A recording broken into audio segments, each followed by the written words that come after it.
Hai, Assalamualaikum guys. Seperti biasa, korang bersama Mak dalam kisah seram sejuk. Okay. Hari ni, Mak nak kongsikan dengan korang satu kisah tentang petugas pengurusan jenazah yang nak dikenali sebagai pendekar. Kata beliau, urusan sebagai mengurus jenazah ni tidaklah asing lagi. Cuma ada sesuatu kejadian yang berlaku pada beliau. Jom, sama-sama kita dengar kisah pendekar. Sebelum tu, Ilahana, ya Ilahana, ya Sillana umurana, Ilahana. kali ni guys, kata pendekar, tugas beliau sangat-sangatlah mencabar.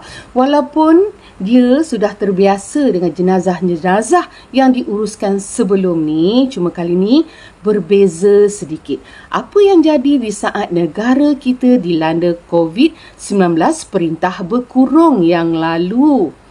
Tapi jenazah ni bukanlah mati disebabkan COVID-19, tetapi mati dibunuh. Pada hari Khamis tahun 2020, kata pendekar ni, dia baru saja menyelesaikan satu jenazah iaitu warga asing yang mati diakibatkan terkena renjatan elektrik guys. So, jadi dia penat sangat-sangat masa ni kerana yang bertugas hanya dia dan kawannya berdua sahaja di ketika itu. Yang lain sibuk menguruskan jenazah COVID.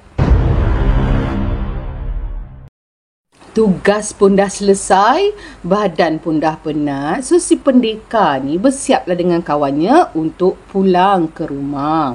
Jadi, diorang ni pun pulang ke rumah. Semasa dalam perjalanan pulang ni, pendekar dapat satu panggilan dari nombor yang tidak dikenali, guys. Nombor ni membuat panggilan secara video call. Jadi, pendekar ni angkatlah. Orang ni memperkenalkan dirinya sebagai Nordin. Nordin ni cakap, "Encik, boleh tak encik uruskan satu jenazah kawan saya?" "Dari mana encik dapat nombor saya?" Nordin ni bagi tahu dia dapat dari kawan. Jadi pendekar ni kata, okey, tak apalah. Jadi di mana lokasi sekarang ni? Kata si Nordin ni guys, jenazah sekarang berada di hospital sebelah. Pendekar dia rasa pelik. Kalau dekat hospital, kenapa hospital tak uruskan? Jadi si Nordin ni dia bagi tahu hospital tidak sanggup menguruskan jenazah guys. Pendekar terdiam. Belum sempat pendekar ni tanya lebih lanjut, tiba-tiba talian terputus. Talian pula terputus. So, jadi si pendekar ni ambillah nombor telefon ni, cubalah call balik kan. Maklumat tak dapat komplit lagi. Macam mana nak tolong? So, duk call. Operator dan telefon ni bagi tahu nombor tersebut tidak dapat disambungkan. So, jadi pendekar ni dia rasa risau, rasa bersalah lah ni, nak tolong macam mana. Orang minta tolong kita, lepas tu pula nombornya terpadam, terputus, call tak dapat. Jadi dalam keadaan risau dan sambil si pendekar ni termenung, tiba-tiba kawannya si Z ni menepuk beliau ni daripada belakang. Dan bertanyalah, kau kenapa dah termenung je ni? Nasib baiklah pendekar kata dia tak terperanjat masa tu kan. So pendekar dia tak cakap apa-apa dekat kawan dia. Dia cuma tersenyum sahaja pada malam tu.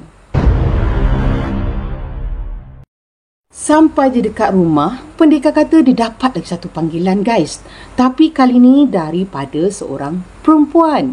Perempuan ni cakap, "Encik, boleh tak encik uruskan jenazah suami saya di kampung sebelah?" Pendekar ni bila disebut dia kampung sebelah, dia teringatlah sebelah. Nordin yang video call sebelum ni pun dari sebelah. Jadi terlintaslah dekat fikiran si pendekar ni, adakah jenazah ni jenazah yang sama. Jadi terdiam sekejap lah ni. Tiba-tiba perempuan yang dalam panggilan ni pun teruslah, hello, encik, macam mana? Boleh ke? Nak tak nak? Si pendekar ni pun cakaplah, okey, baiklah. Boleh tak bagi alamat penuh dan lokasi di mana saya harus pergi? Dapat je alamat. Pendekar cakap dia tak tunggu lama. Dia terus pergi sorang-sorang diri, guys. Sambil pendekar ni dia doa lah. Dia kata, ya Allah, kau pemudahkanlah segala urusan hamba-Mu malam ni. Jadi bila sampai kat satu lokasi di mana pendekar ni nampak banyak pokok-pokok getah, banyak kebun kelapa sawit dekat situ. Bila dia tengok kan lokasinya lagi 30 minit lagi nak sampailah ni. Dah sampai tu, guys.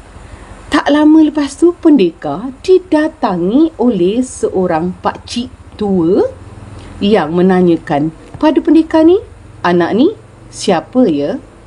Guys, so pendekar ni pun bagi tahulah, saya menerima panggilan dari seorang perempuan yang menyuruh saya datang ke sini untuk menguruskan satu jenazah. Korang nak tahu apa pakcik orang tua tu buat?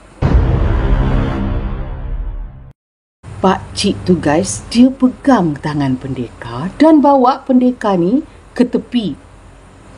Memperkenalkan dirinya ialah Pakcik Daud, guys. Pakcik Daud ni bagi tahu pendekar, jenazah ni si mati bukanlah mati kerana penyakit, tetapi dibunuh oleh ilmu hitam, guys. Dalam erti katanya 7-7.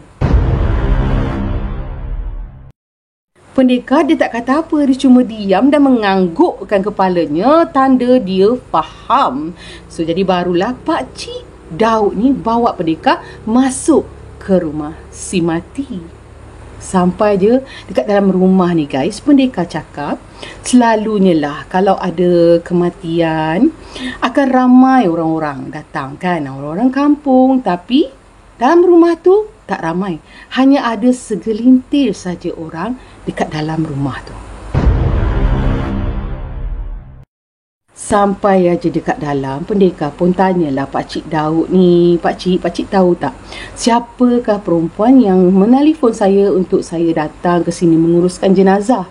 Pakcik Daud ni, guys, dia hanya menggilingkan kepala dan mengatakan dia tak tahu. Cuma Pakcik Daud ni minta, ada tak nombor? Boleh Pakcik tengok? Dan sambil tu Pakcik Daud ni dia panggillah salah seorang lelaki dalam rumah tersebut. Datanglah seorang lelaki ni sambil dia menengok telefon tu. Pendekar kata, wajah lelaki ni tiba-tiba menjadi pucat, guys. Bila ditanyakan, lelaki ni cakap, Allah, ini nombor telefon arwah ibu saya. Betapa terkejutnya pendekar pada malam tu, guys, bila dah dengar macam tu ni. Ya Allah. Jadi pendekar cakap, dia hanya berdoa ni, ya Allah, dugaan apa yang kau berikan pada hamba-Mu ini? Jadi pendekar dia tak nak fikir banyak. Dia cuma tanyakanlah pada Pak Daud ni, Pak Daud, boleh ke saya tengok jenazah? Jadi Pak Daud ni pun bawa lah ni pendekar ke dalam satu bilik. Di situ pendekar ni nampak sekujur tubuh yang sedang baring di atas katil, guys. Astaghfirullahalazim, guys. Wajah jenazah ni, pendekar cakap, saling tak tumpah. Memang wajahnya sama seperti Nordin yang menelefon video call dia pada pertama kalinya menerima panggilan malam tu. Guys, pendekar terus berselawat pada malam tu dan mengambil beberapa potong ayat doa ni untuk sebagai penenang hati dan juga pendinding beliau pada malam tu. Lepas tu pendekar ni pun teruslah cakap dekat Pak Daud ni, Pak Daud, bolehlah kita mempercepatkan urusan jenazah ni.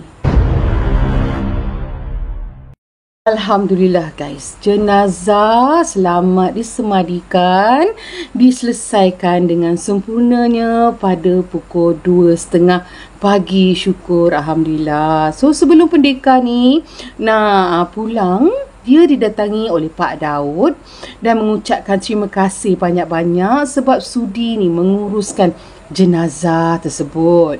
Dan sebelum dia nak balik tu guys, Pak Daud ni bagi tahu arwah ni namanya Nordin.